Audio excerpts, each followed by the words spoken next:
Welcome to the Burn Factory podcast with Priest and Phoenix Rivera. Listen as the boys interview the biggest names in sports and entertainment. The Burn Factory starts now. What is up, guys? Welcome back to another episode of the Burn Factory podcast. I'm your host, Priest, joined by my co-host, my brother, the one and only Phoenix. Say what's up to the camera. What's up, y'all? This is called the Burn Factory for a reason. I was literally caught on fire, 50% chance to survive, but through that started this podcast because I believe every person out there on this planet goes through a burn moment somewhere in their life. You heard Priest say a burn moment. So a burn moment is a super hard time in your life that you just have to fight to get through to be where you are today. And me and Priest believe that every single person on this earth go through burn moments every single day that truly build them to who they are. But Priest, what an amazing guest we have today. I'm super excited for this episode. Our guest, you may have seen her on the show, The Bachelorette. She's the host of the Higher Learning podcast. She has just launched her first fiction book called Real Love. She also has an autobiography called Miss Me, and she's a huge sports fan, and it pains me to say that she is a Dallas Cowboys fan, but she also is a part owner in a fan-controlled football league. And lastly, she's all about spreading love and positivity. So please welcome Rachel Lindsay. Thank you guys so much, and thank you for letting me have my dogs. Of course, we gotta say welcome to the Burn Factory to the dogs too. Yeah, Brownie and Copper. We are all excited to be here. Thank you so much for having me. Of course, thank you for joining us. So I gotta break the ice right here. Okay. You got tattooed live on stage during New York Fashion Week. Okay, somebody did their research. Yeah, of course. I must. We got it. Trust me, I gotta do my research. Yes, I did. This was a few years back. So my friend, Randy Rom, she's a fashion designer, and she actually designs all the gowns that you see on The Bachelor, Bachelorette. And so she's been doing it for years. So she and I have become really good friends. And she was like, listen, I have this great idea where I'm going to make these dresses that look like they're tattooed on you. And I'd love to do a tattoo on someone on stage. And I was like, sure, I'll do it. I'm in the market for a new tattoo. And so I got this arrow tattoo that, much to the disappointment of my parents still, I'm 38 and they still think that they can tell me what to do. But it's an arrow and there's a break in it. And so I look at it as a reminder to move forward. And even if like the path is broken, it's just to keep moving forward. That's what that one is. And then the other one is here and it says free spirit. That's a little, it's like a shout out to my parents. For sure. They didn't want you to get tattoos, though? Oh my gosh. My parents cannot stand that I have tattoos, that I have piercings. I come from a strict household and I'm a middle child. So, I kind of do what I want. Did they hurt? This one hurts so bad on the inside of my arm. I had always heard that. I mean, I have tattoos on like my rib, on the back of my neck. This one, I can't even explain the pain to you.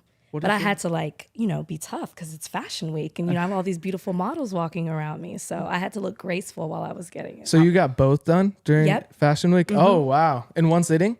Mm-hmm. In one sitting. Oh. And now I have a story to tell. Now you have a good story to tell.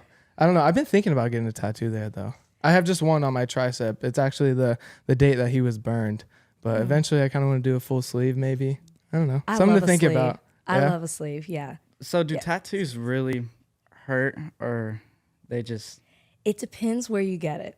This one, nothing. Inside of my arm, yes. Rib cage, yes. When it hits the bone, you can hear it hitting the bone. Oh. So it's like... nope, not my ribs. Yeah. And nobody really sees it. Yeah, don't do it there. The ribs are a tough part. It's just, I don't think I can ever go in there. Yeah. I want to get one on my calf, though, one day. I don't know about that. I don't know if that hurts or not. Oh, you don't have one on your calf? No. Would you ever do do you have any lower body? Nope. No lower body, just upper body? Yeah. Because of what I do, I also have to watch where I get tattoos. I would probably have a sleeve, but because I'm on TV, it's like I can only do so much without, it being taboo.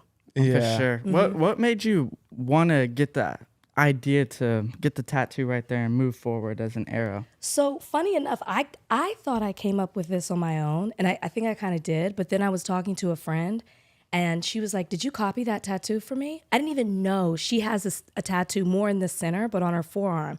It doesn't have a break in the arrow, but she has an arrow. And I guess I subconsciously took that in, and I was like, I want an arrow as well.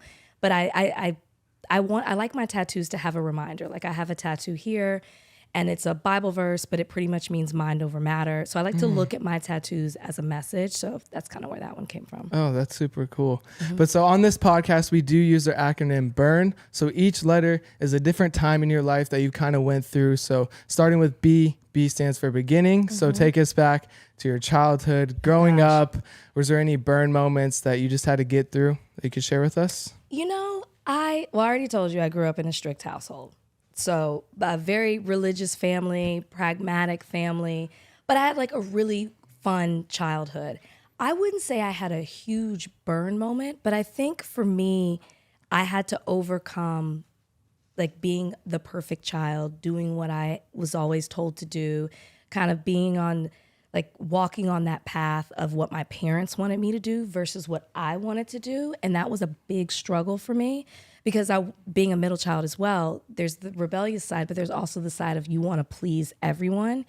And so even without realizing that that's what I was doing it. And it took me really until my 30s for me to figure out, okay, now you got to start living the life that you wanted to. But it's, for me, growing up, there wasn't like a particular moment. It's just as I reflect and I look back, and you mentioned my memoir, which is a book of essays, I talk about that. I talk about growing up and doing what I thought would please my parents rather than what I wanted to do for myself. I mean, even at 7 years old, I was like, I'm going to be a lawyer because I'm going to be just like my father, and I'm going to make him happy, and I'm going to do, and I do look up to my dad, and my dad is a huge role model for me. But I wanted to be a lawyer like him, not a lawyer like I wanted to be. So little things like that, it took me a long time in therapy to realize that I have to find my own way. What was kind of that moment that shifted that? You're like, you know what? I want to do my own thing and kind of branch off from what my parents want me to do. Well, the reality TV show. To be honest with you, the reality TV show was a moment, and I guess I was burned in life in regards to I was in a relationship for 5 years. And there were a lot of ups and downs in this relationship, and it was one of those things where I knew that it was wrong. I knew that I shouldn't be in it, but I had put so much of myself and time into this. Our lives were intertwined, our families were intertwined, and I just thought, like, I'm not gonna quit on this. I'm gonna go all the way in. And then he burned me, you know, it never amounted to what it was supposed to be, and he really did me wrong at the end of the day. And so it was a kind of that reflection where I was in the career that I wanted, but I didn't feel fulfilled. I was in the relationship that I wanted, but it wasn't giving me what I wanted. So here I am doing all the things that I said I was going to do, and none of it is fulfilling to me. None of it is making me happy. And then I get a knock on the door one day where my coworkers were like, hey, they're Bachelor tryouts down the street. You should do it. So I'm like, guys, I don't even watch that show. And they're like, no, Rachel, we think that you would be great on it. We think that you would go far. And it was kind of one of those moments where I was like, listen, what I'm doing isn't working for me. I'm doing everything I said. I'm doing what my parents want me to do. I'm making everyone else happy but myself. So I'm just gonna go to the tryout. And that was kind of the moment where I actually chose myself. And the rest is kind of history. I would not suggest that that's what you do. Don't go on reality TV to change your circumstances. But for me, that was kind of me saying, you know what, I'm gonna do this for me. Would you consider The Bachelor a good burn moment for you? Well, which part? Let's see. Because a lot of people ask me, they think because I've been very outspoken about The Bachelor and certain things that have happened, they've said to me, do you hate that you went on The Bachelor? Do you hate the franchise? And my answer to that is always no. I feel like I have a love-hate relationship with it because it gave me so much and it changed my life completely. But when you have a friend or a family member and you love them so much, you want them to be their best. all the time. And so for me, it's like I love the show and I love what it gave me, but I want to see it be the best that it can be. I want to see it do that. And so that's why I hold it accountable by calling it out about, hey, you need to be more inclusive and there needs to be more diversity. And that's burned me a lot, to be honest with you, because people aren't happy that I speak out about a reality TV show. They say, oh, this is our escape. Why are you trying to change it? It's been working for this long. And so people either really like me from the show or they really hate me from the show. Yeah. So it has burned me in some ways. I've lost friendships. I had great friends with people on the show. I had a decent relationship with the host of the show before we had the interview that kind of burned everything out, if you want to be honest. Yeah. But there definitely have been burn moments, but I also want to say that there weren't, because it's really changed so much for me. Mm-hmm. And I was actually reading in your book, you talked about how you loved reality TV, but you never wanted to do it. Oh my gosh, no. So was it hard to get yourself to kind of do the show? Or did it just come so fast that you were like, I'll just do it? You know what? By the time I made the decision to be a part of the show, I kind of was like, I'm just going to let myself fall into this and enjoy this experience for what it is. That first night when I was on the show, I was so skeptical because I had heard, I didn't watch it, but I had heard all these horror stories of people getting drunk or, people talking too much. So I had like a cup of coffee. I think I had one glass of wine, a cup of coffee, and I was just looking at everyone like this. Like, who's going to try to manipulate me? Who's going to try to take advantage of me? And then that first night was so great. I met friends that I still have to this day. Wow. The guy who was the Bachelor gave me the first rose. And so that, I was like, oh my gosh, maybe I can fall in love. Maybe I can find my person. So I kind of let myself go and just decided to fully immerse myself in the experience rather than paying attention to the cameras or trying to worry about what they're trying to get out of me. I just let it be what it is. But I do love reality TV. And yes, I never thought that I would be the one to go on the show. And I never want to go on another show. No? You're done? That's Done? it? I would host. I don't think, never say never, but I don't think I could do You don't think reality so? TV again. Yeah. Yeah. So you do host though, right? Yeah. How do you like that? I love hosting because I love connecting with people. It's something that I never thought that I would do. I come from a legal background. And yes, I have communication skills because I, would have to talk to a jury or in front of a judge. And, I would do trials, and I loved that type of communication. But when I started doing the show and I started doing media and I would sit down and I would do these interviews, I realized I loved this type of connection. I loved telling stories. I loved talking to people and learning more about them. And so that's what hosting gives me. It gives me the opportunity to get to know someone, but tell their story and connect with them on a different level. I love it. Speaking of hosting, you do host your podcast, Higher Learning Podcast. What is that like? I love podcasting. I don't, for you guys, isn't it the most liberating experience? I thought TV was always it. I was like, I want to be on TV. Then when I started doing podcasting, I thought, I just feel so free. I'm not beholden to any network. We, produce our own content. We pick our topics. We create a community. And that's probably the best part of it all. And my podcast host is wild. I do it with a guy named Van Lathan, and he is so unpredictable. So it's kind of like a good cop, bad cop, hot and cold. We're like brother and sister. And I feel like people, that's what they get from us is like we're family. And you feel like you're at the dinner table arguing with your family or listening to a conversation every time you listen to our podcast. And I love it. We cover everything from current affairs to politics, sports to entertainment. It's just such a good time. How long have you had it for? 3 years. 3 years. Wow. Wow. Congrats. Yeah. Congrats. Thank you. We started the podcast. It was supposed to actually start in March 2020 and COVID hit. And so I was living in Miami at the time. He was in LA, and he's very open about his mental health. And so when COVID happened and California was on complete lockdown, all the things that gave him a relief that helped him cope with his mental health were taken away from him. So he really went into a tailspin, and he's very open about that. Like, I'm not, telling his business or anything. And so it postponed our podcast till May. So we started in May 2020, and so much was happening in the country in May 2020. It was back to back to back every week. And so we changed kind of the focus of our podcast to reflect what was happening in the world. And it was a place where we would laugh, we would cry, we would get angry, we would question things because that's what was happening in the world. It was just like a really scary time.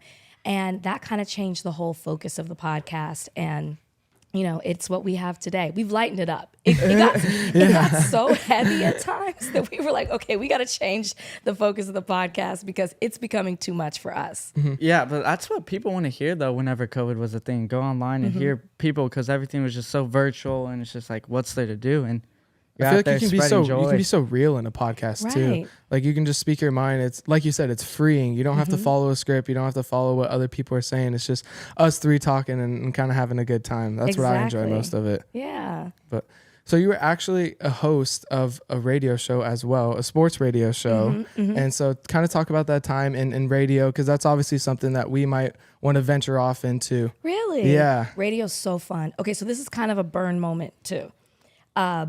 When I came off The Bachelorette, I was feeling myself just a little bit. And I thought, okay, this is it. This is it for me. You know, I'm going to get to do all the things I want. So ESPN calls me and I'm like, oh, finally, you know, I'm going to get my dream job. They see that I majored in sports management. I focused in sports law. And I'm like, I'm going to Bristol. This has always been a dream of mine to go to Bristol, Connecticut. So I get there. I'm walking on campus. I'm seeing all these people that I admire so much in the sports world. I'm seeing writers. I'm seeing, you know, people behind the scenes. I'm like a kid in a candy store. This is Disney World for me. Yeah. And so I'm walking through. I'm meeting with the guy who's the head of talent. And so I'm sitting there talking to him, and I'm thinking they're interviewing me for a job. And they actually are talking to me about a new show that they're about to do, which turns out to be Greenie's show, Get Up, but it wasn't Get Up at the time. So they were thinking about venturing out into people who weren't known into the sports world because they wanted to bring in a different audience. So I was like, oh my gosh, they're going to hire me. This is it. And then he kind of, I must have said something along those lines. And he said, no, we're not going to hire you. You know, a sports audience doesn't know who you are. They don't know you with sports. And I was crushed. And he was like, we just wanted to meet you. We're fans of you on the show. And I thought in that moment, it was a huge blow to me. It was devastating, but it was the best thing that could happen to me. I wasn't ready for that type of job. I wasn't prepared. If I had received that job on that show, I would have burned myself. I would have embarrassed myself because I wasn't prepared to be on a national television show with people who've been in the sports industry for 20, 30 plus years. That was not it for me. But it also was that burn moment for me, told me, you're not ready and you need to go back and start from ground zero and prove that you can do this job. So it was the best no that I received because I went back and I thought, okay, you might know that you're qualified for certain things. You might know that you have this certain background, but the rest of the world sees you as the Bachelorette. And so it was a moment for me to reinvent myself. So I went back. I just started, you know, focusing on like being a steward of sports, particularly football, basketball. Those are my sports. Those are your sports. And then First Take ended up coming to Dallas Cowboys, you know, because Stephen A. Smith has a love-hate for the Dallas Cowboys. I'm with him on that one. So they come to the show and they call me because what they did say is, hey, we'll try to find ways to integrate you into this world. So they call me and they say, hey, we're doing a live show. Why don't you come to First Take? So I'm like, okay, I got to be ready. I got to be ready to go. Got to be quick on my feet. I get to the table. I'm sitting right next to Stephen A. Smith. He says something, and I smart off about the Cowboys. And he says, oh, I don't have anything else to say. And then I was only on for like 3 minutes. Well, little did I know, the guy who runs the show was watching. And he pulled me to the side and says, hey, what do you want to do? And I said, I want to do this. And he said, listen, a year from now, I will put you in this spot. And I stayed in touch with him. I mentored with him. I started, you know, again, I was ready. I was up to date on everything, ready when I got the call. A year later, he calls me, puts me on First Take. I call myself the C team. The day that I was on was the day that LeBron announced that he was going from Cleveland to the Lakers. So Everybody was watching. So it was a sink or swim moment. We lost contact with with not Stephen A. Smith. Oh my gosh, what was Max? Max, With Max yeah. Kellerman. We lost contact. So it was just, or no, Stephen A. Smith. So it was just me and Max having to go back and forth. My first day on the job. And it was a great moment. I was ready. I was prepared. And then from that moment, they decided to give me a sports radio show with 2 other people, Phil Yates and Bobby Carpenter. And I was not ready for radio, but I was ready enough. And so that gave me that experience. And from there, I was able to do an NFL radio show. And then I did a sports talk radio show and then a late night football show. And then from there, I left and went to the Ringer. Wow, you took that no and turned it into something very positive and helped you. And I love to talk about that because a lot of times people see what you're doing now and a lot of people think, oh, she came from The Bachelor, Bachelorette, she was on ABC. And so ESPN naturally, they're all under the same family, gave her this job. And that's really not what happened. I had to take the time of, I was doing like field reporting, or sideline reporting. I was doing all these different things that I could be ready for the moment when it came. Wow, what an incredible beginning to your life, Rachel. It's time to go to you and Burn Unfortunate. I'd like to share a little unfortunate experience myself. It's the last week of school. He's already out for summer. Science class comes. Walk into the science class. Teacher says she's going to be doing a science experiment that involves fire, baking soda, sand, rubbing alcohol. Didn't really think too much of it. And she's like, all right, we need to go outside to do this. And because we can't do it in the classroom because of regulations and stuff like that. Mm-hmm. So she takes us outside. We sit in like a semi-horse shaped circle. If you know like kind of what I'm talking, like a U shape. And we're like good couple feet away, probably like 10 feet. And it wasn't really working, this fire experiment she was doing. And she grabbed rubbing alcohol and dumped it into the flame. And you never dump rubbing alcohol into the flame because it can burst. Mm-hmm. So she dumps it, completely burst in my face. I was the only student that got hurt, and I was immediately rushed to ICU. And I spent a week in the hospital. I had 7 surgeries, and I was given a 50% chance to survive. But something stuck out to me whenever I was in the hospital that gave me the joy, and it was golf. So I had my dad go get my putter, and I would put 3 golf balls into a glass jar, and I called that my burn moment, and it slowly but surely started putting a smile on my face. Yes, and if that doesn't happen, I don't think I'm at where I'm at today. So, and I'm sure that all in your life, you've experienced so many unfortunate burn moments, like being told no and stuff like that, and is there any other unfortunate burn moments that you can share? Yeah, thank you for sharing your story. And I know that you're an inspiration to so many people. Every single time that you share. Something that I don't talk about a lot was really that moment when I had that interview with Chris Harrison on The Bachelor or when I was working for Extra. That was one of the toughest moments for me because it was dark and it felt very alone. And I felt like it was me against the world. And I know you wouldn't think that just from an interview about The Bachelor, but it was such a contentious time in the country. It still is. Mm-hmm. But what ended up happening was that interview just took on a life of its own, where we had the interview, it went viral. You had people in the Bachelor franchise that were speaking out and were saying, I stand with Rachel. And it wasn't even necessarily a this or that thing. And then it went on every single media outlet.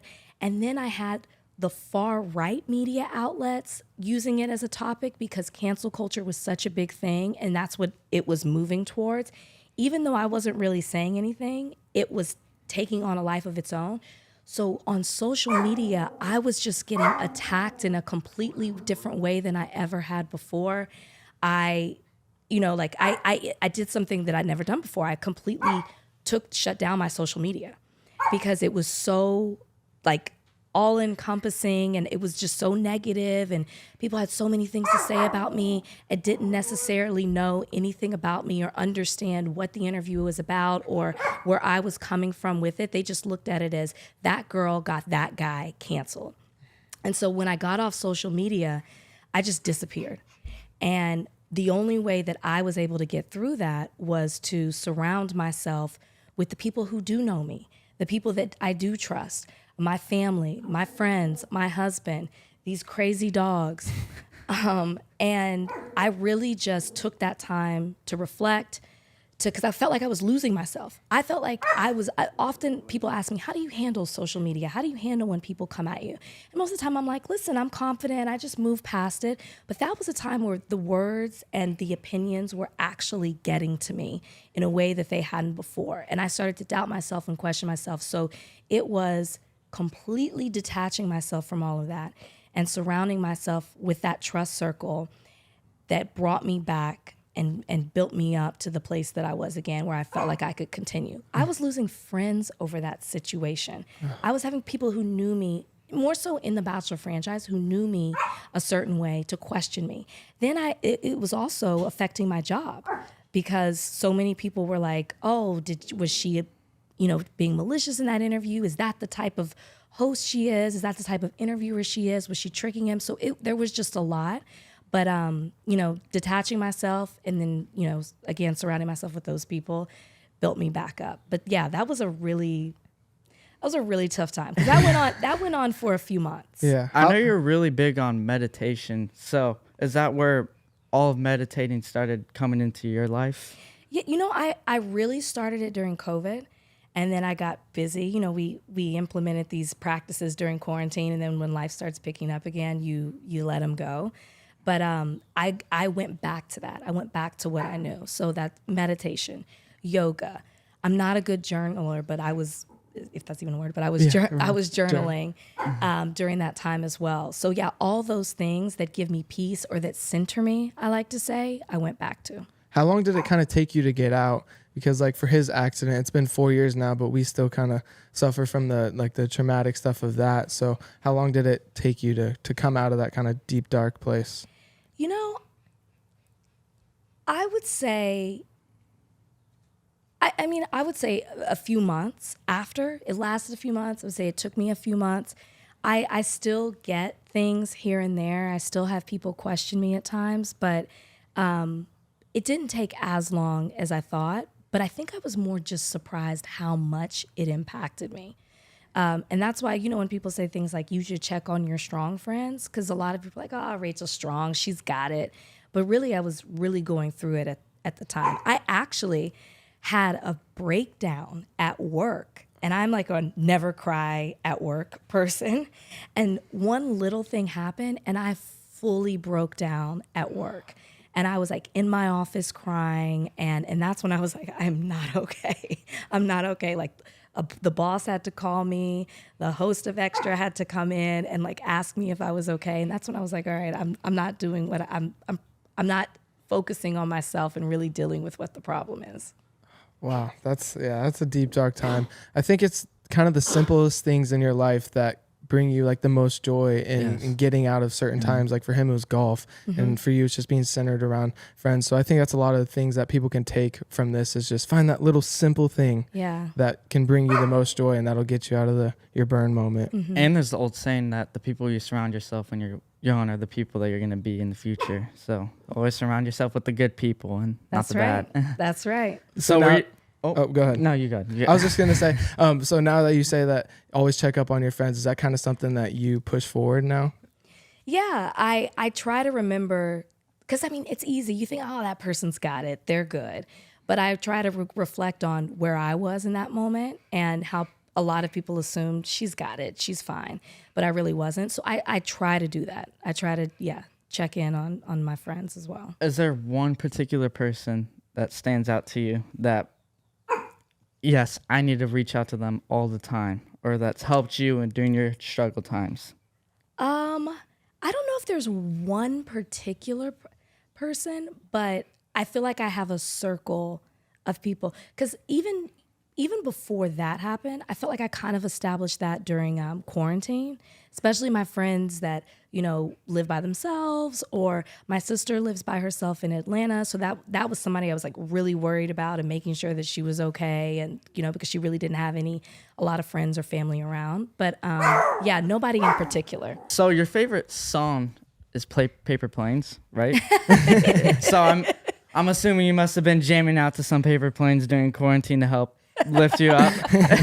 I feel like that ages me so much.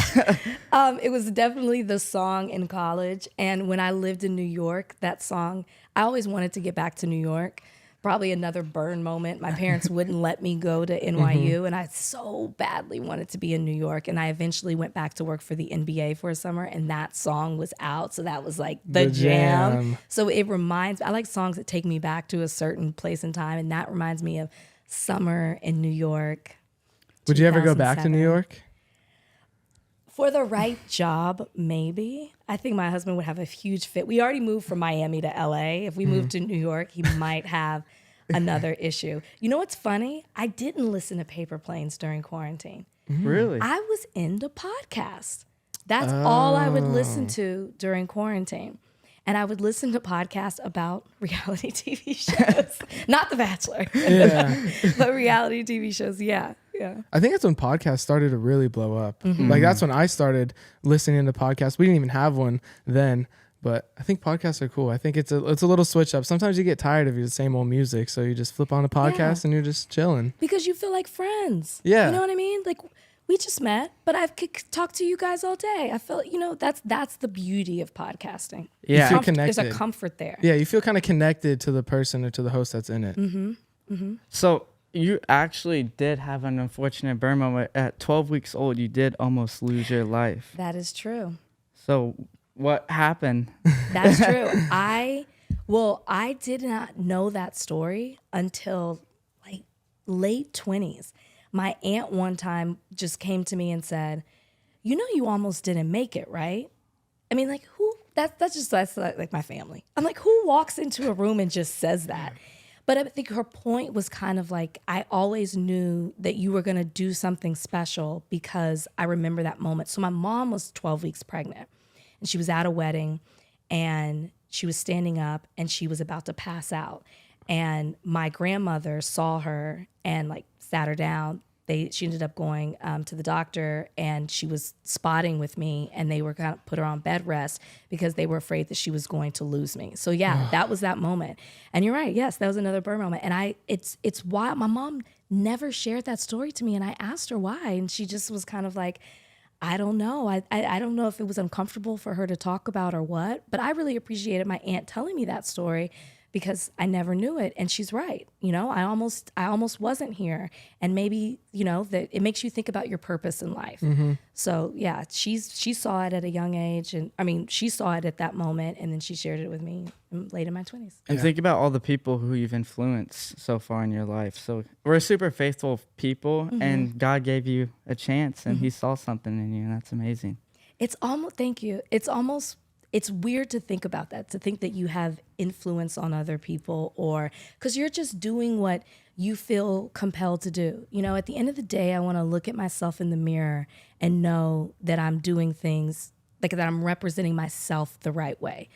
And so it's just when people do come up to me and they say like, oh, thank you for this or whatever, it always makes me, I feel so weird because I'm like, I'm just being me. I feel like I'm just stepping into my purpose or doing what I'm called to do, But that's what people love. People love real people and that they're going to share like their real lives. And especially like being like a celebrity and higher up, people always think you're on a pedestal, but you go through the same thing every single day that the average person goes through. And so it's good to talk about that. And that's kind of what we do. It's like everyone goes through burn moments. So talk about them, get over them. And that's kind of what I like about our podcast is like whenever we like do have someone, we're just not like, oh, what is it like playing in the NBA or what is it like playing in the NFL? We want to know like what got you there because everyone has tough times in their life, whether they know it or not. And that's what I love about doing these podcasts. Well, and the person sitting in this chair, I know appreciates that you want to get to know them on a deeper level. I mean, I feel like I'm in therapy a little bit. I'm not going to lie. I'm kind of like, you're right. That was a burn moment and that was, and yeah, I learned this from it. I'm going to have a great drive on the way back. I'm like reflecting on things. There you go. With your therapeutic session right here. Yeah. This portion of the Burn Factory podcast is sponsored by Phoenix Salon Suites. Please visit Phoenix Salon Suites at PHENIX Salons SALON Suites SUITES.com to find one near you. You had some unfortunate burn moments, but it's good that you got out of them. So R, a little bit more lighter. It stands for ridiculous. You being on reality shows, there's probably a million ridiculous burn moments that you've encountered, whether it had been like a fan asked you a question or you got this message. So are there any kind of funny stories that you could share with us? I'm trying to think of a funny, ridiculous story on the Bachelor or the Bachelorette. It's so being on the Bachelor was one of the most fun moments of my life, just because it was like living in a sorority house. And I thought I wasn't gonna have any friends. And I walked away with the best friend. As a matter of fact, every single time we had a rose ceremony and someone would go home, I would cry. I would bawl. And the Bachelor eventually was like, are you here for them or are you here for me? And I was like, I just miss my girls. Like, we're just having such a good time. I'm trying to think. There's so many ridiculous moments. It could be outside of the show too. It doesn't have to be within the show. Maybe after or before you went on the show, you kind of had a ridiculous moment. I'll tell you a ridiculous moment recently that happened to me on a red carpet for interviewing, because I pride myself in being so prepared, and that I know, like I was on the American Idol carpet, right? I don't really watch the show. And they had me covering the carpet. But I was like, this will be fine. I watched the second half of the show. I'll be good. And so, and I used to love the show. I just don't watch it anymore. So I'm on the carpet interviewing people, and this guy's coming up, and I'm like, I don't remember him being in the top 8. I'm like, who is this person? I don't recognize. And I'm like, maybe I just missed their performance or something. So he walks up to me, and I was like, so tonight was exciting. How does it feel to make it into the top 8? And he was like, I won American Idol 2 years ago. And I was like, oh my gosh. And he was like, that's the worst. He was like, I performed today. He opened up the show pretty much. I was so embarrassed. I had to ask him his name. I had to ask him about the song. I'm like, so what are you doing now? He's like, I just released a record. And I was like, well, I will go and download it immediately as soon as I leave this most embarrassing moment on the carpet. He won, not a contestant. He won 2 years ago. He took it, he was a champ about it, but I'm sure he was kind of like, wow, nobody knows.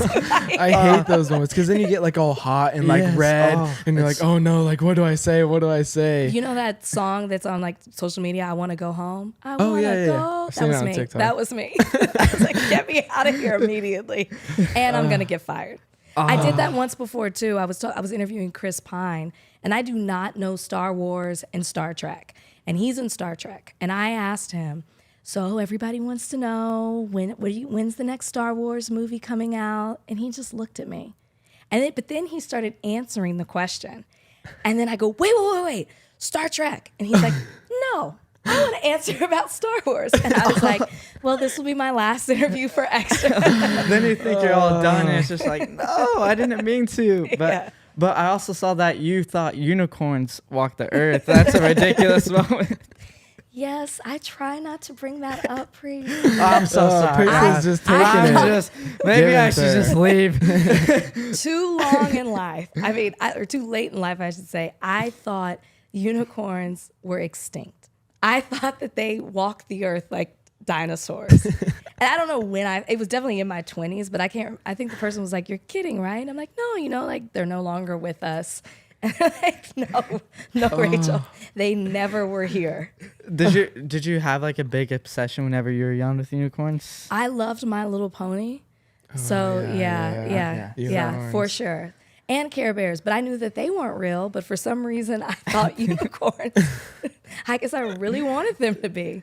Yeah. That'd be funny though, if you just one day walked out of your door and you just saw a unicorn again. You would probably freak. You would freak. I tried to I told you guys. I told you. I knew it.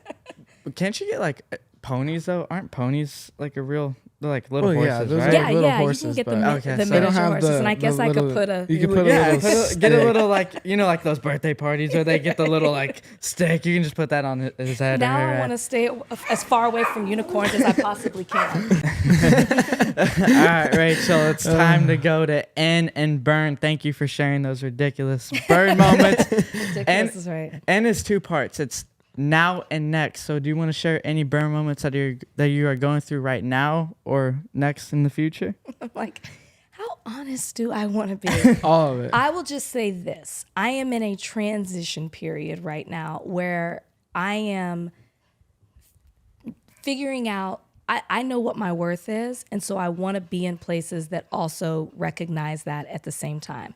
So I'm in a transition period. I'm at a little bit of a crossroads where I'm leaving one opportunity or transitioning out of one opportunity to find what's next.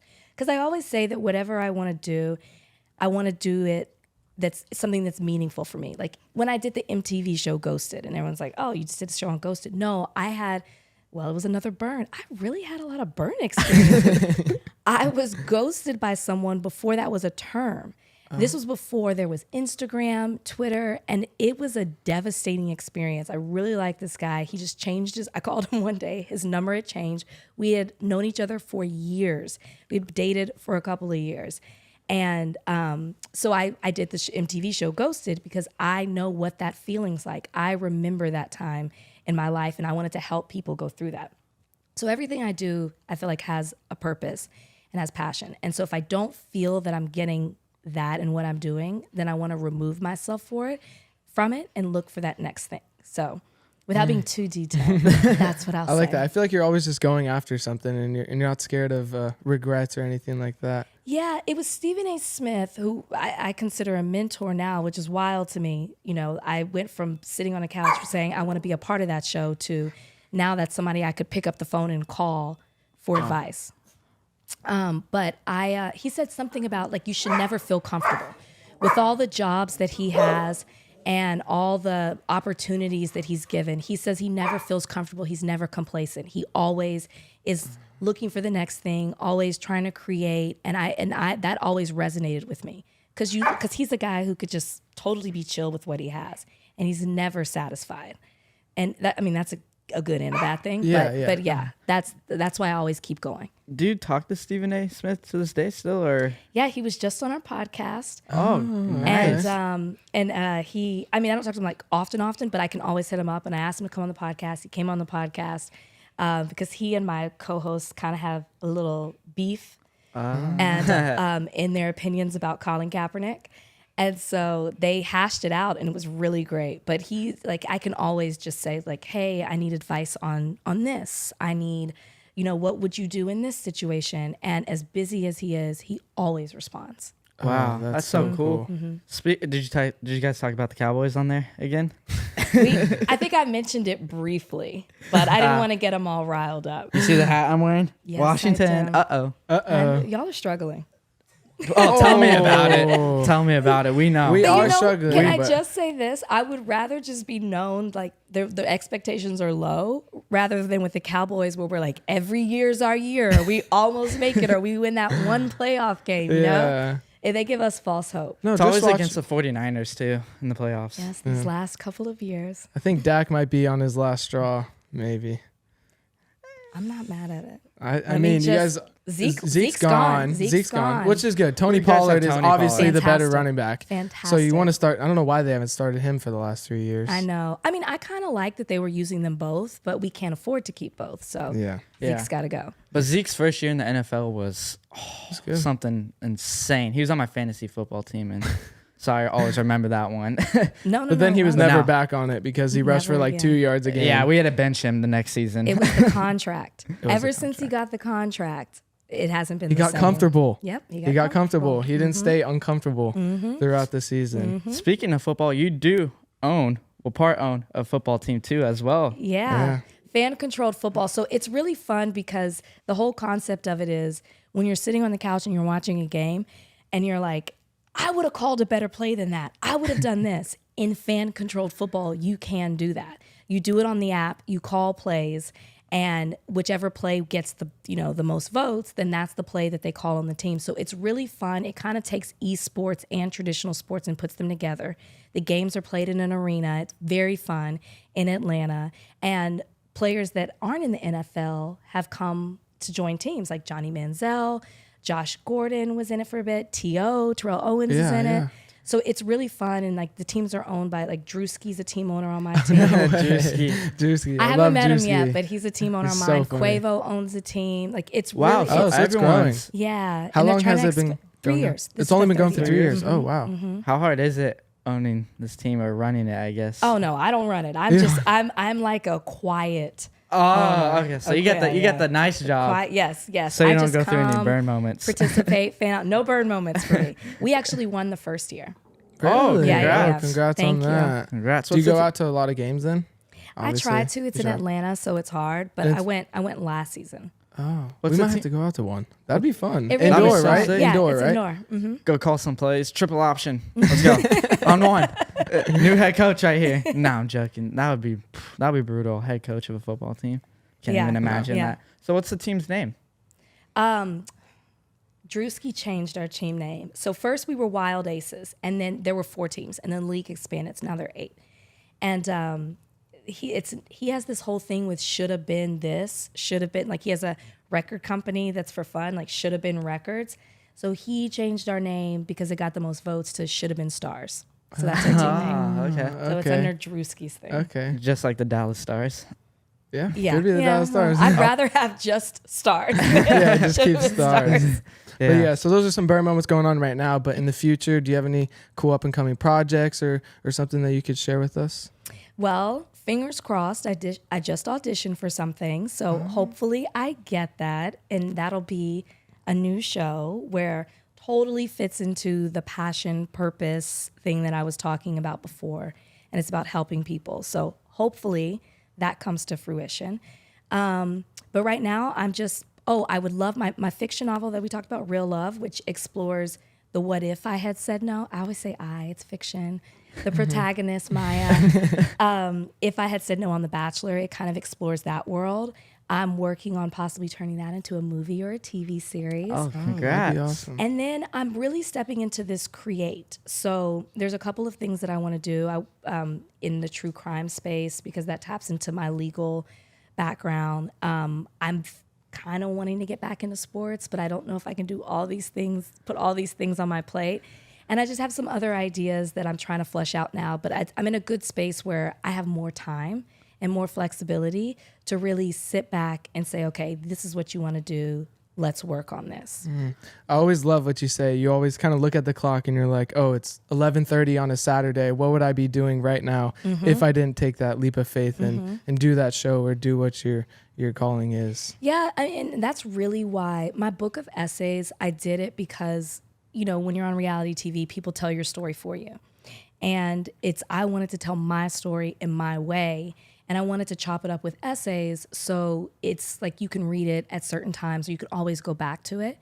But I wrote it for that person who is at that crossroads in their life or in their relationship or in their career or in their friendship, whatever it may be, that you say, I'm going to take a risk. I'm going to take this leap of faith. What's on the other side of the rainbow? Fear controlled me. And I didn't realize that's specifically what it was. For such a long time, I was so scared to disappoint my friends or my family or my job rather than worrying about disappointing myself. And so that's who I wrote that book for. So I'm really glad that you brought that up. Yeah. How no, I long love did it take to write a novel? Well, I had help and I am very open about that. Like ghostwriters, but I make them public. I always say who they are because I also don't like to make it seem like I can do everything. I can't. I have too much on my plate. So I had help doing it. So that really sped up the process. I actually pitched my idea for the novel at the same time for my memoir. So I had this idea. So that I started working on my memoir in 2020. And the fiction book came out in this year. Gosh, the beginning of this year. 2023. It came out this year. So it really took like 3 years to write. Are you thinking about a second one? I would love to. I just don't have the time. Because I think the way that it's set up, the characters you don't really know how it ends. It's kind of up to the reader to decide. And so I think you could explore that. I think there are other characters you could explore. That's why I would love for this to be a TV show. I think there are a lot of places this could go. You should make it a TV show. Well, I hope so. I hope. We'll see in the future. I kind of do want to touch on one thing because at the beginning of your life, you did follow your dad because he was a judge and you actually were attorney. What type of attorney or lawyer were you? So I did civil defense litigation. That's what I ended up doing when I left. When I started out, I was doing municipal law. So I was doing jury trials for traffic tickets. Believe it or not, people, people go to trial over running a stoplight, speeding. But it was great practice for me because the stakes are so low, but it's wild what people do in regards to that. So I started off doing that, and then I moved to insurance defense, and then I moved to civil defense litigation where I was doing premise liability. So I had Walmart as a client, and when I tell you the most wild things happen at Walmart, you wouldn't believe. I would watch footage of someone getting ice out of a machine, looking around, throwing the ice on the floor, and then slipping and falling. Like the cases we had a case where someone walked in, put super glue on a toilet seat, and then a customer came and sat on that toilet seat and got stuck. I am not kidding. Things you wouldn't believe what happens at. I should make a show off of this while I'm talking. It's such a good reality TV show. A real life show. I should make this, but it was fun because a lot of times like civil law is not as interesting, but this area was like really fun to do. Or when the criminal mixed with the civil. I had a really difficult case one time. Those are when those cases are more interesting. What was that case? The difficult case? It was difficult because it was emotional. Long story short, two women were they were a couple, and a guy was watching them through the window. He was visiting somebody else at an apartment complex, watching them through the window. When they went to sleep, he came in through a window, and that window is what was at issue. And he beat one of them up very badly. I mean, like broken face, like her face was paralyzed on one side. And then he took and like made them do things to each other. Then he took the ID and he was like, I know where you live. 2 days later, he's like, don't call the police. 2 days later, the police caught him. He went to jail for 50 years for what he did, 25 for each of the women. The women then sued the apartment complex, who we represented, because they said the apartment complex didn't properly fix the window. And, you know, we believed that they did. And, you know, we argued the case. And I actually had this case while I was on The Bachelor.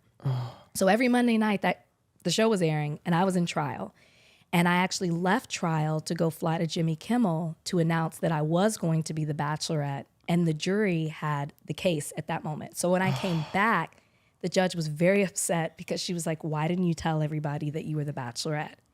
And you don't do that. You just say, I'm Rachel Lindsay, do you know who I am? And they'll say no, and then you move on. She's like, well, they can't stop talking about it now. It didn't help us. We ended up losing the case because even though by law we were proving our case, they couldn't get past the emotional. Like the testimony was so tough from the women. They were never the same after that. It affected their relationship. It affected their relationship with their children. It was just really tough, and a jury couldn't get past that. So they ended up winning money. We appealed it. Their attorney fought it or tried to fight it, and they ended up getting nothing. At the end of the day, it went up the chain, and they ended up getting nothing. Instead of taking the settlement that we were trying to offer. So it was a tough case. Yeah. Interesting, but tough. How long did it take? The trial was about 2 weeks. Oh, wow. I was expecting like a couple good solid months. No. It's rare that trials go that long. Yeah, that's true. I guess I don't really see too many trials go. And people don't go to trial anymore. It's too expensive. It's all settled, yeah. So being a lawyer, do you think you would ever get into sports agency or sports management? It's funny you asked that. I thought that's what I wanted to be. So when I went into college as a government major. Hated it. Thought it was so boring. I found sports management through talking to people. I switched to that. And then I thought, this is what I'm going to do. I'm still going to go to law school. I'm going to be an agent. I worked for an agency. And I thought, no, this is not for me. Really? And maybe it was the job that I had, but I felt like I was babysitting athletes more than, you know, I mean, I wasn't a lawyer, so I wasn't in there negotiating or anything, but I just was like, I don't like this. This isn't for me. And just the wheeling and dealing of it all, I thought, I'm glad I had that internship because I was like, this world's, no. I could be a sports lawyer, but not an agent. Not an agent. It seems like a tough job. You're always just boom, boom, boom, boom, boom, with always on little the road. problems that is your job to fix. Yeah. I mean, they would call you for, you know, a car, to pick up at the airport, to calendar. So you are like an assistant, a manager, an agent. And I thought, this is not for me. Literally, and you're like 3 weeks ahead because this person's doing this in 6 days. This person's doing this in 12 days. Mm-hmm. Oh, I would lose brain cells if I did that. That would not. Oh, Yeah. that's not meant for me. Yeah. Well, All right, Rachel. Well, thank you for coming on. You just spelt burn in your life. So tell the audience where they can find you, Instagram, your books. Just let them know. Yes, you can find me on all social media platforms at the Rachel Lindsay. And that's Twitter, TikTok, even though I hate doing TikTok, Instagram, Facebook, it's all the same. You can get my book wherever books are sold, my memoir, Miss Me With That, or my novel, Real Love.